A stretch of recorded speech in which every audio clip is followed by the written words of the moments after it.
Bueno, muchachos, bienvenidos nuevamente, buenos días, gracias a todos por estar en esta sesión. Vamos a continuar trabajando con nuestro tema del día de hoy, que es estática, tensiones eh, en cuerdas, y vamos a revisar un ejercicio el día de hoy, el ejercicio más general que podemos encontrar de este tipo de problemas y que nos vamos a encontrar pues en los problemas que vamos a resolver, incluso tal vez en el examen que estaremos realizando, les recuerdo, en la próxima semana entre el día jueves y viernes. Antes de iniciar, muchachos, alguna pregunta, alguna comentario, duda que quieran expresar, por favor, adelante, es el momento.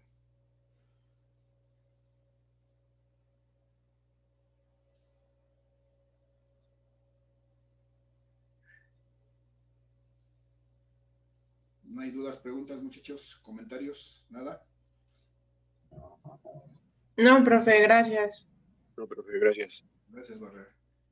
Bien, gracias, José Antonio. Entonces vamos a continuar, si no hay preguntas por el momento, vamos a continuar revisando nuestro tema de estática.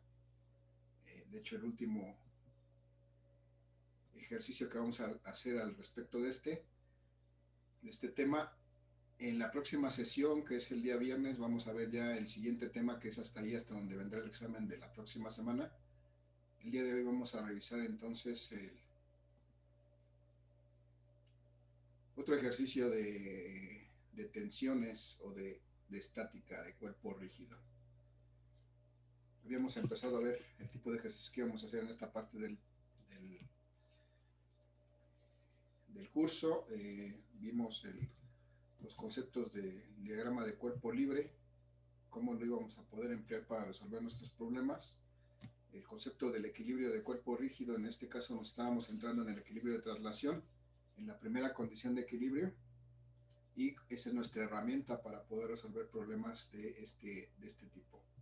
La primera condición de equilibrio es lo que debemos de cuidar y debemos de aplicar para poder resolver nuestros problemas. Hicimos de hecho aquí un primer problema, solamente considerando que un cuerpo estaba, en este caso el carrito estaba colgado de alguna manera del techo, y determinamos la tensión del cable que lo sostenía al techo. Ese fue nuestro primer procedimiento que hicimos. De forma posterior hicimos un segundo problema, pero ahora ya intervenía una fuerza adicional, que era la que proporcionaba esta mano adicional a la del cable que sostiene el cochecito y su peso. Y bueno, determinamos finalmente la magnitud de esta fuerza y la magnitud de la tensión en este cable o cuerda que sostiene el cochecito. Y bueno, aplicamos nuestra primera condición de equilibrio para llegar a encontrar, determinar esas fuerzas y esas tensiones. Y finalmente el día de hoy, muchachos, vamos a hacer un ejercicio muy similar, pero más completo, porque en este caso vamos a ver que tenemos ahora igual varias fuerzas aplicadas sobre este vehículo. Vamos a suponer ahora que no es un carro de juguete. Bueno, pudiera hacerlo. Vamos a suponerle una masa mayor que las que estemos manejando. Vamos a suponer que este carrito tuviera una masa de 100 kilogramos. No sé qué puede hacer, no puede ser un carro real, pero sería muy, muy grande. Pero bueno, vamos a suponer solamente para este ejercicio que este carro tiene una masa de 100 kilogramos. Y con esos datos vamos a tratar de determinar las fuerzas que están aplicadas sobre él. Y lo primero que yo quisiera preguntarles, muchachos, es que me digan cuáles son las fuerzas que están aplicadas sobre él, cuáles son y cómo las podemos ir identificando. Díganme cuántas fuerzas están aplicadas sobre este. ¿Alguien tiene una idea, muchachos? Una, dos, tres, ¿cuántas? ¿Tres? ¿Tres? ¿Cuáles serían? La de las dos cuerdas y el peso. Muy bien, las dos cuerdas tienden a estar aplicando una fuerza, sí, y el peso lo voy a representar como siempre verticalmente hacia abajo. Este va a ser el peso de este carro. Y aquí lo importante ahora, aquí no hay ningún problema, siempre vamos a considerar que el peso siempre es una vertical hacia abajo, esa es su dirección, entonces no hay problema para determinar su dirección. En lo que tal vez representaría un poco de problema es determinar cuál es la dirección de las fuerzas que aplican estas cuerdas para mantener este carro en esa posición. Entonces yo pregunto, muchachos, primero, esta cuerda negra de la izquierda, ¿hacia dónde estaría apuntando su fuerza que aplica para mantener este carro en esa posición? ¿Hacia dónde? ¿Alguna idea? Hacia la izquierda. Hacia la izquierda y hacia arriba sería, ¿no? También. Arriba y a la izquierda, que es la dirección que tiene esta cuerda, en ese sentido. Hacia acá. Muy bien. Tendría que serlo hacia acá precisamente para poder sostener en este carrito en esta posición. Y bueno, como aquí voy a tener dos tensiones, pues voy a darle un nombre de tal manera que la pueda diferenciar, que la pueda identificar plenamente. Si esta es una tensión, voy a decir que esta es una tensión. Este le voy a llamar que es una tensión 1. Le puedo poner cualquier nombre, le puedo llamar A, le puedo llamar B, le puedo llamar J, K, L, M, Z, alfa, beta, teta, como quiera llamarle.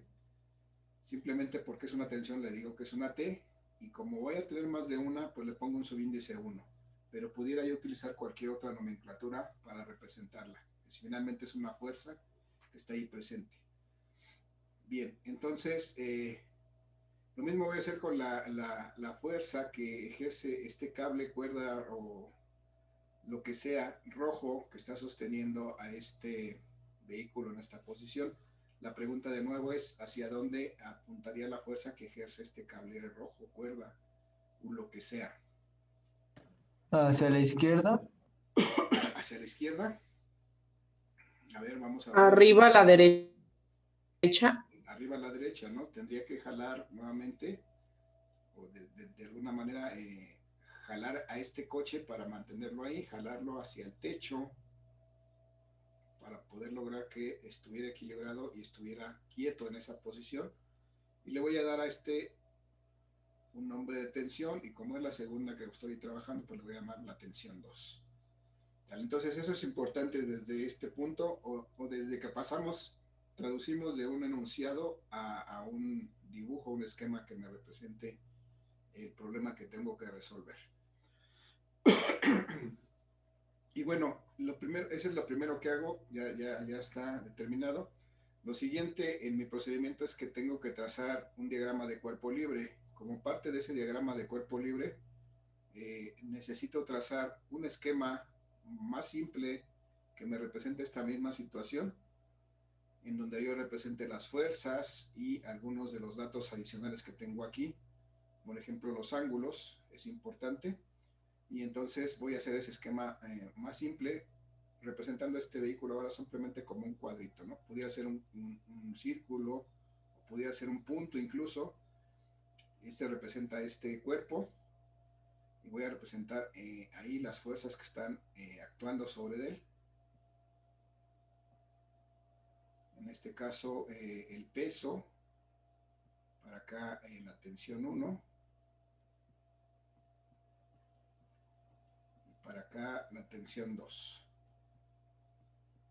Entonces ya aislé el cuerpo, ya quité todo lo que estaba a su alrededor y represento las fuerzas que están aplicadas sobre él y los datos adicionales que tenga. En este caso conozco que el ángulo que forma esta tensión 2 con respecto a al techo, a la parte alta donde está sujeto ese cable, este ángulo vale 45 grados. Es un dato que también voy a colocar aquí para tenerlo a la vista y presente, y que me va a servir para el momento de completar mi diagrama de cuerpo libre. Y debo de ver que en el caso del segundo, de la tensión 1, no tengo un ángulo aquí definido. Lo que tengo es ciertas distancias que son las que se conforman con esta cuerda, con este cable que está sosteniendo al coche. Entonces la pregunta, muchachos, yo necesito en algún momento conocer este ángulo que está formando el cable con el techo. Voy a llamarle genéricamente este ángulo teta. La pregunta es, muchachos, ¿cómo puedo calcular ese ángulo teta a partir de los datos que tengo ahí? ¿Alguna idea? Con la tangente inversa, porque tenemos sus lados, los catetos. Así es, conozco los dos catetos de este. Si me doy cuenta y veo y activo un poquito mi imaginación, me doy cuenta que aquí lo que se forma efectivamente es un triángulo rectángulo con estos tres lados.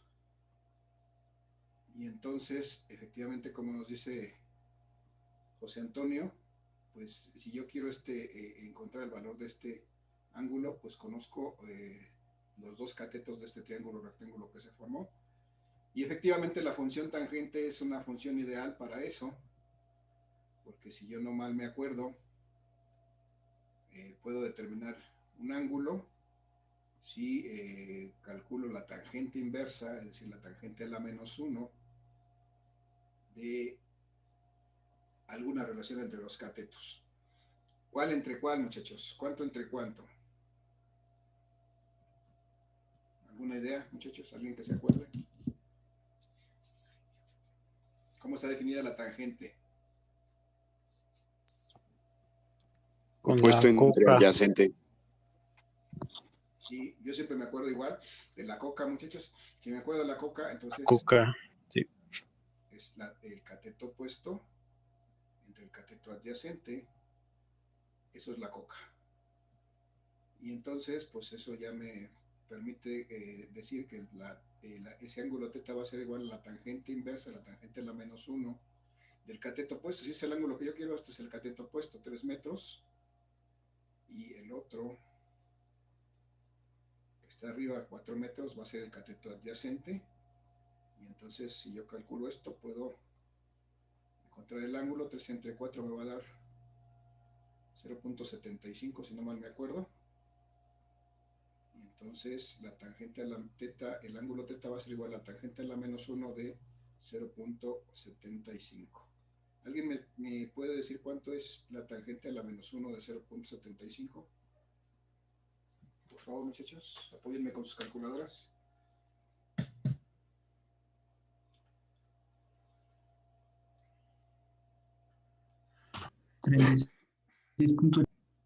¿Cuánto, perdón?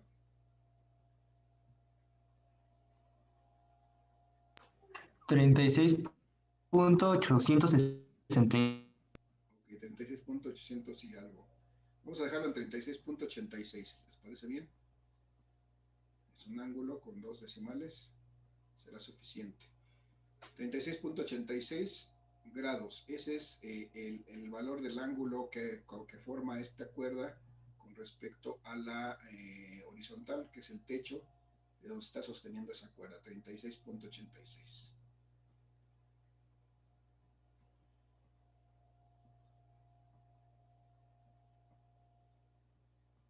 Bien, voy a poner ese dato también aquí en mi esquema.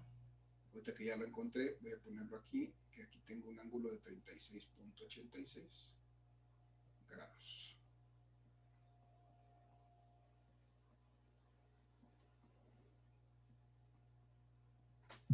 Bien, entonces ya tengo ahí mis datos en este ángulo. Finalmente voy a complementar, voy a terminar de trazar mi diagrama de cuerpo libre, en donde voy a representar todas estas fuerzas, porque ese va a ser mi auxiliar para resolver este problema. Si no trazo mi diagrama de cuerpo libre, difícilmente voy a poder resolver, muchachos. Entonces, recomendación, tengo que trazar a fuerza un diagrama de cuerpo libre, es decir, un plano cartesiano en donde represente las fuerzas que están aplicadas sobre este cuerpo. Y entonces pues voy a empezar por la más fácil. Yo sé que el peso está apuntando hacia abajo. Todas las fuerzas en el plano cartesiano siempre salen del origen, del punto donde cruzan los dos ejes. Y entonces el peso pues va a ser una vertical hacia abajo. Ese no tengo problema para trazarlo. Y voy a representar también mis tensiones 1 y 2, más o menos en su dirección adecuada. Bueno, por ejemplo, aquí puedo decir que aquí está la tensión 1 y de este lado, en el primer cuadrante, voy a tener mi tensión 2. Bien, y bueno, aquí los datos que tengo son los ángulos que forman con respecto a la horizontal superior. Entonces los voy a poner aquí también para tenerlos a la vista. Yo sé que aquí hay 36.86 grados. Me cuesta trabajo escribir los números, pero sobre todo los chiquitos más. 86 grados. Y acá de este lado, bueno, creo que no está bien dibujado, pero acá tendría 45 grados.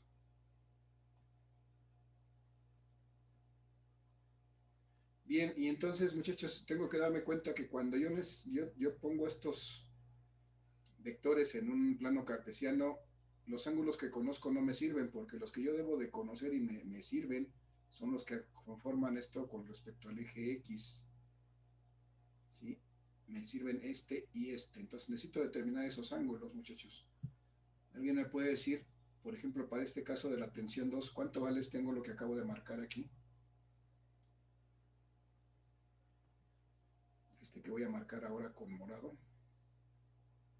¿Cuánto vale ese ángulo? 45.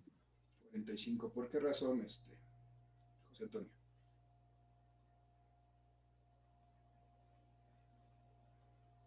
Está bien, pero ¿por qué? Porque son, ¿cómo se llamaban? Ángulos opuestos internos o algo así. Y son iguales. Son por axioma de la geometría, son ángulos alternos internos. Y por axioma de la geometría, los ángulos alternos internos son iguales. Efectivamente, aquí nada más me interesa que todos visualicemos esto. Esta línea azul que tracé, que es la referencia para este ángulo de 45 grados arriba, es paralela a esta línea verde que es el eje X. Entonces aquí tendríamos dos paralelas que están cortadas por esta línea que es la tensión 2. Entonces se forman estos ángulos alternos internos y entonces gracias a eso puedo decir que este ángulo, efectivamente como nos dijo José Antonio, vale 45 grados. Bien, entonces la pregunta ahora es cuánto vale este ángulo con respecto al eje X que acabo de marcar, la tensión 1. ¿Cuánto vale, muchachos? Perdón. ¿Cuánto valdría ese ángulo? 36.86. Igual tenemos la misma situación, en este caso es un ángulo, el ángulo que se forma con respecto a este que ya conocíamos son alternos internos de dos paralelas que serían esta línea azul y esta línea verde. Entonces podemos asegurar que este que está aquí también es de 36.86.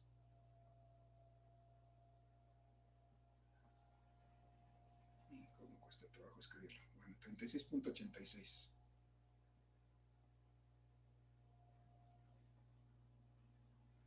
Bien, y entonces, ¿qué me hace falta, muchachos, para completar el trazo de mi diagrama de cuerpo libre? ¿Se acuerdan? ¿Qué más tenía que hacer? Ya tengo aquí las fuerzas, tengo sus ángulos, pero me hace falta algo. ¿Qué falta?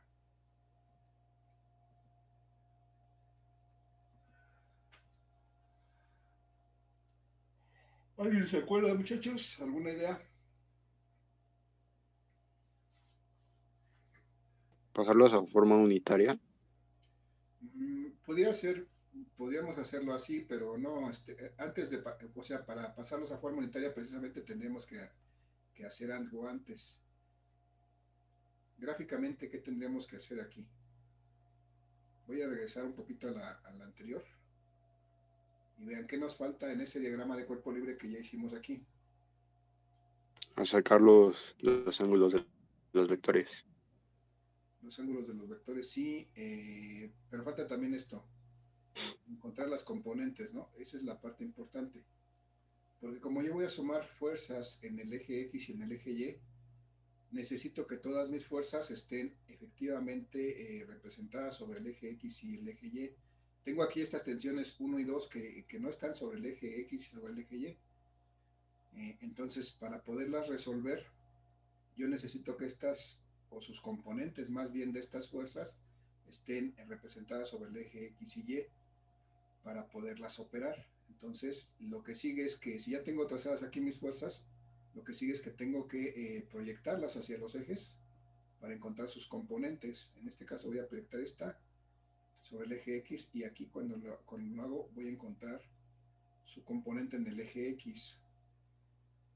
¿Cómo se va a llamar esta si es parte de la tensión 2 y está sobre el eje X? ¿Cómo la llamo? TX. T2, ¿no? Porque es parte de la tensión 2. T2X, tengo que diferenciarla porque voy a ver que voy a tener también una tensión 1X.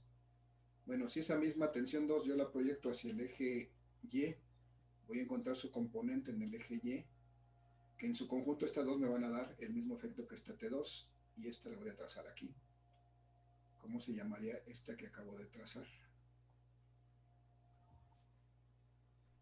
T2Y. Ajá, es T2Y. Es un 2. T2Y. Muy bien, y entonces voy a hacer lo mismo ahora para el eje, perdón, para la...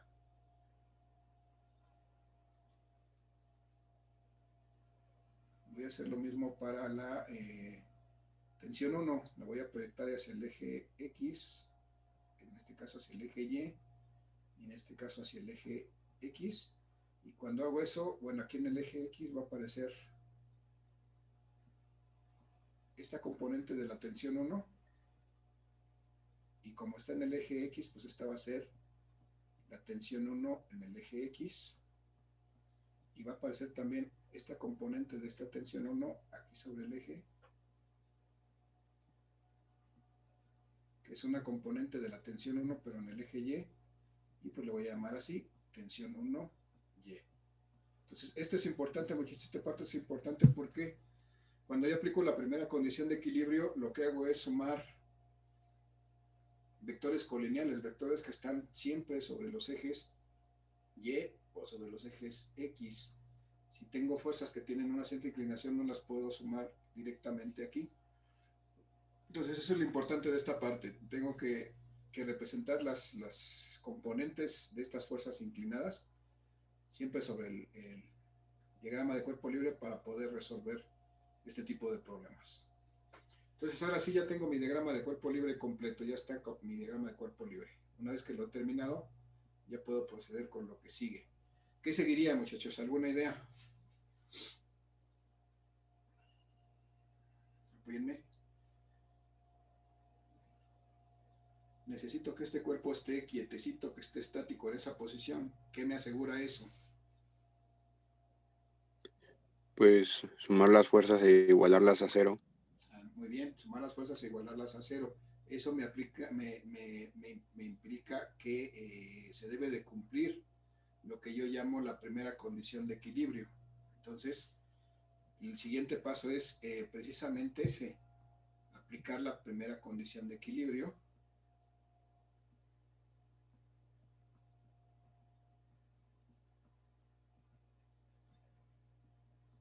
Si aplico la primera condición de equilibrio, se debe de cumplir eso que nos acaba de decir José Antonio, que efectivamente la suma de las fuerzas que están aplicadas a este cuerpo debe de ser igual a cero. Y debo de recordar que esta condición de la suma de fuerzas igual a cero la puedo dividir en dos partes. Por una parte, puedo decir que la suma de fuerzas en el eje X debe de ser igual a cero. Y eso me asegura que este cuerpo no se va a mover en dirección horizontal en ninguna forma en esta dirección, no se va a mover ni a la derecha ni a la izquierda. Entonces eso me lo asegura esta suma de fuerzas en X igual a cero. Y por otra parte, también quiero que no se mueva en dirección vertical, entonces debe de cumplirse que la suma de fuerzas en el eje Y también debe ser igual a cero. Entonces de esa manera puedo asegurar que este cuerpo no se va a mover verticalmente ni arriba ni abajo, sino que va a quedar en esa posición, quietecito. Y así es como lo quiero, porque este es un problema de estática. Entonces, muchachos, ya que tengo planteado eso, ya apliqué la primera condición de equilibrio, se debe de cumplir que la suma de fuerzas en X debe ser igual a cero y que la suma de fuerzas en Y debe ser igual a cero. Cuando ya tengo eso planteado, lo que tengo que hacer es regresar a mi diagrama de cuerpo libre y ver cuáles son las fuerzas que están aplicadas sobre el eje X. Yo les pregunto, muchachos, ¿cuántas son y cuáles son las fuerzas que están aplicadas sobre el eje X? Vean su diagrama de cuerpo libre.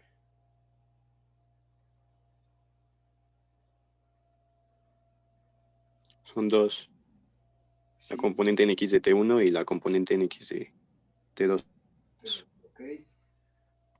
Bien, muchachos, la componente en X de T1 y la componente de X de T2, solamente por orden para no tener un negativo al principio, pero es indistinto. Voy a escribir primero la positiva, que es T2. Entonces, T2X, T2X, y veo que T1X es negativa porque está hacia la izquierda, menos T1X, y ya no hay más. Entonces, la suma de esas dos cosas, que ya la hice aquí, debe de ser igual a 0. Es lo que me dice en la primera condición de equilibrio. Si hubiera más, tendría que poner la tercera, o la cuarta, o la quinta, las que hubiera. En este caso solamente hay dos fuerzas en el eje X, que son estas T1X y T2X. Y su suma debe ser igual a 0, y eso me asegura que este cuerpo no se va a mover en esta dirección horizontal. Entonces, no conozco cuánto vale T1 ni cuánto vale T2, pero sí sé que este T1X y T2X son componentes de estas tensiones 1 y tensión 2. Entonces, ¿cómo puedo escribir esta tensión 2X? ¿O cómo puedo calcular esta componente de la tensión 2 en el eje X? ¿Cómo la calculo? ¿Cómo calculo la componente en X de un vector? Por el coseno. Por el coseno del ángulo, ¿no? Con respecto al eje X. Entonces, la puedo expresar esta T2X como si yo calculara con el producto de la tensión 2, que no conozco, por el coseno del ángulo que forma con respecto al eje X, que en este caso es de 45 grados. Y si a eso le resto la componente en X de la tensión 1, ¿cómo puedo representar esta tensión 1, esta componente de la tensión 1 en X? De esta misma forma, muchachos. ¿A qué será igual esta T1X? T1X coseno de 36.80. Bien, precisamente cuando digo que es la componente ya desaparece esta X, y entonces solamente es la magnitud de la tensión 1 por el coseno de, como bien dijiste, 36.86 grados, que es el ángulo que forma esta tensión con respecto al eje X. 36.86 grados. Bien, y entonces si sumo esas dos cosas, esto va a ser igual a 0. De acuerdo a la primera parte de esta condición de equilibrio, la suma de fuerzas en X. Entonces, no conozco la tensión 1 ni la tensión 2, pero este valor sí lo puedo sacar de la calculadora, al igual que este. Entonces voy a sacar su valor para ponerlo ya multiplicado por estas tensiones. ¿Cuánto vale el coseno de 45, muchachos? 0.70. Casi no escuché, pero según me acuerdo, 0.707, ¿no? Sí, profe. Así es, 0.707 que multiplica esta tensión 2, que no conozco todavía, pues entonces la sigo indicando como tal, menos el coseno de 36.86, muchachos.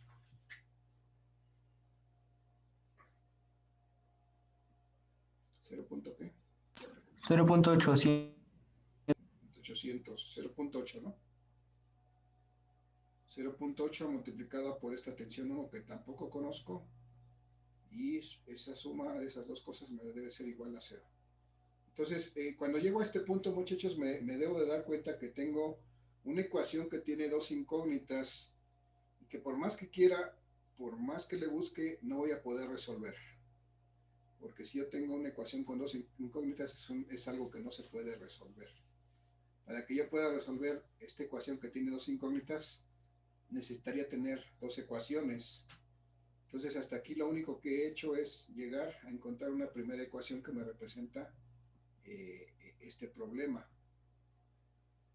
Pero para poderlo resolver, como tiene dos incógnitas, yo necesito una segunda ecuación y poder resolver. ¿De dónde puedo sacar una segunda ecuación? De las fuerzas entrecortó Ángel, si me repites. Martínez, perdón. De las fuerzas en Y. Ok, voy a hacer lo mismo que hice ahorita en X, voy a hacerlo en Y para encontrar una segunda ecuación. Muy bien, gracias. Entonces, voy a ver qué... Voy a ponerla aquí. Ok, voy a ver qué... ahora me dice mi segunda parte de la condición de equilibrio que la suma de fuerzas en Y debe ser igual a 0.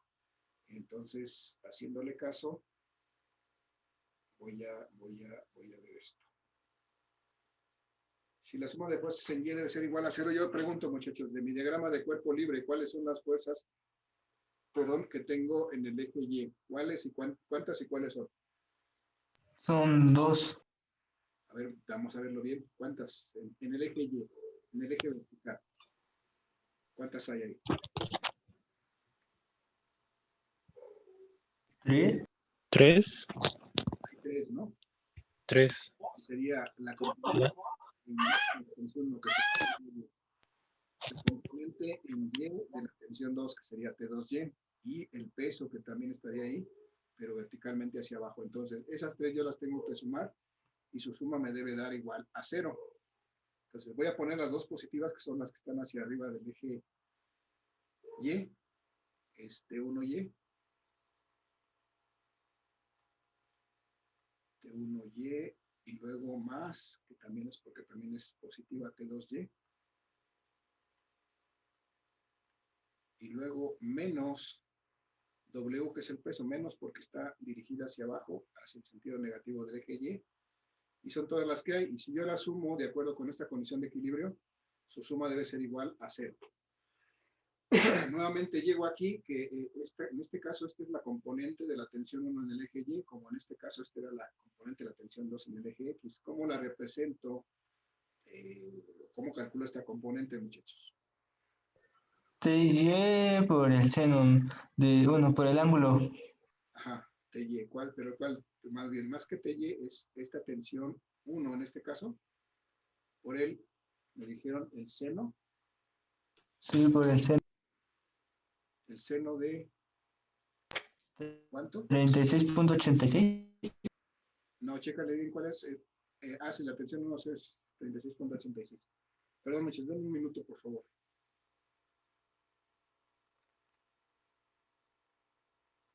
Bueno, ya no, seno de 36.86. ¿Sí?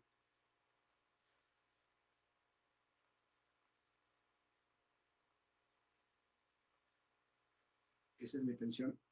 Mi componente 1, mi componente de la tensión 1Y.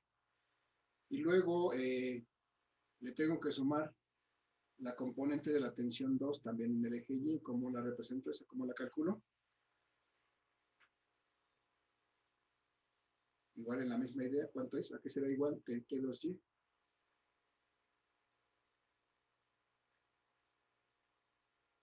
Muchachos. Es T2 por el seno de 45. Muy bien, T2 por el seno de 45, gracias, perfecto. T2 por el seno de 45 grados, eso me permite calcular la componente en Y de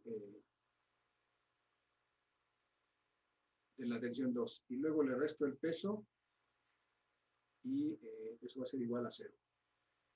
Bien, hasta aquí, muchachos. Nuevamente, estos valores los puedo sacar de mi calculadora y cambiarlos por su valor correspondiente. ¿Cuánto es el valor de ese 36.86? El seno de 36.86, muchachos, si me apoyan con su calculadora. El seno de 36.86.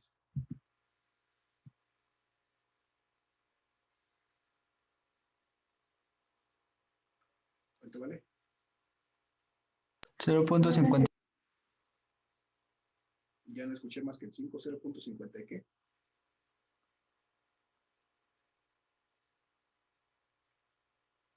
¿59? Sí, 0.50. Se entrecorta. Ok, vamos a dejarlo en 0.59 multiplicado por T1. Y luego más T2, el seno de 45 grados es igual que el coseno de 45 grados, entonces es 0.707. 707 de multiplicado por T2. Y ahora vamos a aprovechar de una vez menos el peso. El peso no lo he estado explicando así, pero el peso ya lo puedo conocer de aquí, muchachos. ¿A qué será igual este peso si conozco la masa de este vehículo? ¿Cuánto es su peso? ¿A qué será igual? Se multiplica, ¿no? 100, los 100 kilogramos Multiplico los 100 kilogramos por qué, ya no te escuché, Martín. creo es 980 o 9. Aquí es lo interesante, ¿por qué lo debo de multiplicar? Por principio debo Por 9.8, ¿no? gracias, la masa por la gravedad, sí. Perdón, Está profe. bien, está bien, sí. Esos 100 kilogramos, ¿por qué los multiplico? Como está la masa expresada en kilogramos, debo de usar la constante de la gravedad que corresponde a este sistema de unidades. Entonces, efectivamente, como me dijeron, es 9.8 metros por segundo cuadrado, que esa es la aceleración de la gravedad para este sistema de unidades. Y entonces eso me da que el peso de este vehículo sea de 100 por 9.8, me da 980, ¿no?